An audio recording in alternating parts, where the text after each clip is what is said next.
जब उत्तर प्रदेश में मेरे नेतृत्व में सरकार बनी तो मैंने जो गरीब और बेरोजगार लोग थे, जो आवासहीन थे, जिनके पास अपने पक्के मकान नहीं थे, कच्चे मकान थे, मिट्टी के मकानों में जो लोग रहते थे, मकान नहीं कह सकते, छोटी छोटी झोपड़ी बनाकर रहते थे, तो मैंने उनके हितों को ध्यान में रखकर तो उत्तर प्रदेश में हमने ऐसे लोगों से 1 रुपया नहीं लिया।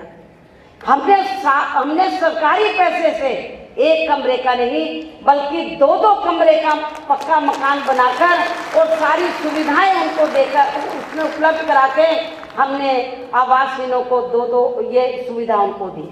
आप लोगों को, अपने लोगों को ये भी बताना है, एक तो लोगों को तैयार करना है, ये जो इलेक्शन के दौरान या इलेक्शन से पहले जो ये लोग नए नए नियम कानून बनाकर आपको वोटों को लुभाने वाले जो नए नए नियम कानून बनाते हैं उसके बहकावे में ना आए, ये उनको बताना है।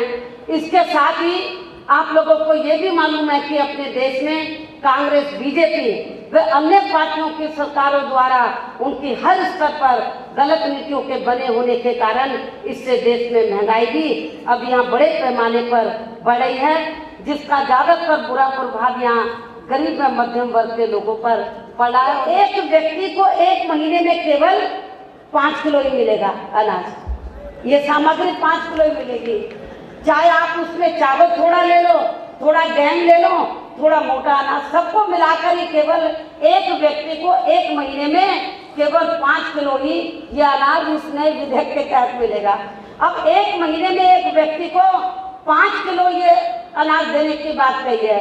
अब 5 किलो को तो वो 10 दिन में खा लेगा, तो बाकी 20 दिन वो क्या करेगा? मैंने पार्लियामेंट के अंदर भी कहा कि बाकी 20 दिन क्या वो मंदिरों में, गुरुद्वारों में जाकर तो क्या वो भजन करेगा? ये मैंने कहा था। और मैंने ये भी कहा पार्लियामेंट के अंदर कि यदि आप इसके मात्रा को नहीं बढ़ाते, 5 किलो से ज़्यादा नहीं करते हैं, सरकार ने बोला हम 5 किलो से ज़्यादा नहीं देंगे, इतना ही हम दे पाएंगे। और मैंने उनको कहा कि यदि आप इसकी मात्रा को नहीं बढ़ाते हैं तो ये योजना भी उसी तरह से अब कच्ची साबित हो जाएगी जैसे मनरेगा। आपको मालूम है कि मनरेगा के तहत तो जो बेरोजगार लोग हैं उनको केवल 1 साल में 100 दिन का रोजगार दिया जाता है, लेकिन 1 साल में 100 दिन नहीं होते, 365 दिन होते हैं। मैंने पार्लियामेंट के अंदर भी कहा कि भाई 100 दिन तुम उनको रोजगार दे दो और 265 दिन वो क्या करेंगे? वो भूखे रहेंगे।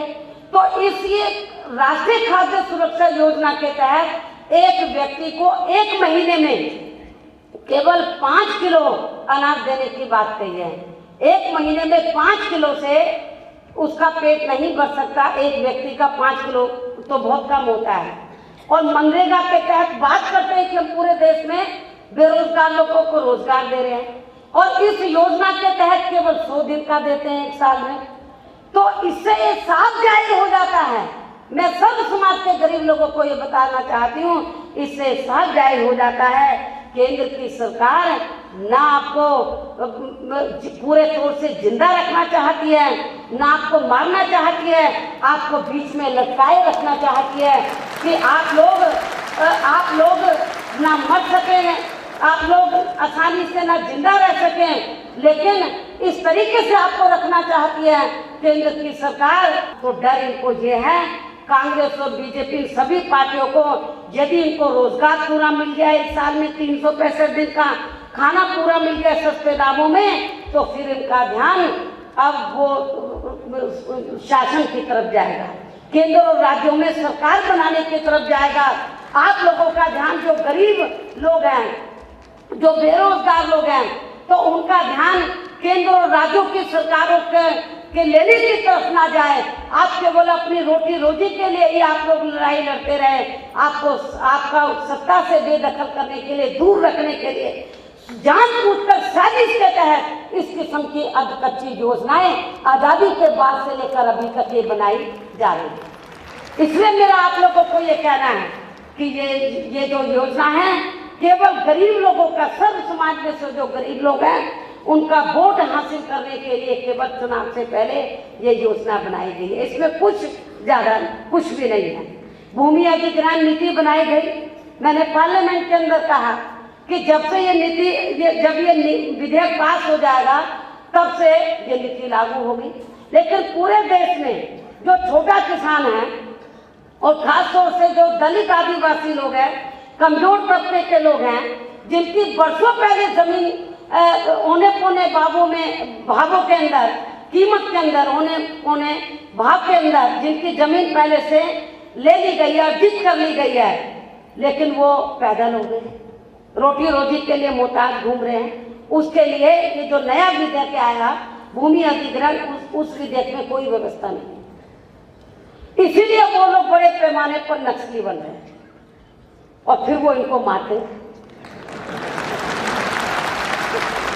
फिर वो कहते हैं कि हमको मार क्यों रहे हैं।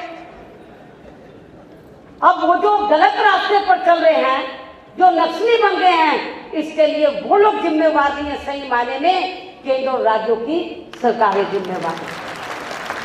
इसलिए मैं आप लोगों को ये बताना चाहती हूँ, यदि आप लोग उत्तर प्रदेश की तरह दिल्ली में या अपनी पार्टी की सरकार बनाकर चलाना चाहते हैं, तो आप लोगों को बीएसपी की जो आइडियोलॉजी है उसको सर्व समाज के लोगों तक उनको सही तरीके से पहुंचाना है। और उनको इलेक्शन के दौरान भी, इलेक्शन अनाउंस हो जाता तब भी और इलेक्शन से पहले भी, जो भी समय आप लोगों को मिलता है, आप लोगों को ये बताना है कि इलेक्शन के दौरान जो विरोधी पार्टियां अपने चुनावी घोषणा पत्र में जो भी आपको आश्वासन दिए जाएंगे, तो उनसे आप लोगों को अपने खुद भी सावधान रहना है, अपने लोगों को भी, आप लोगों को जो लोग नहीं आए हैं उनको भी सावधान कर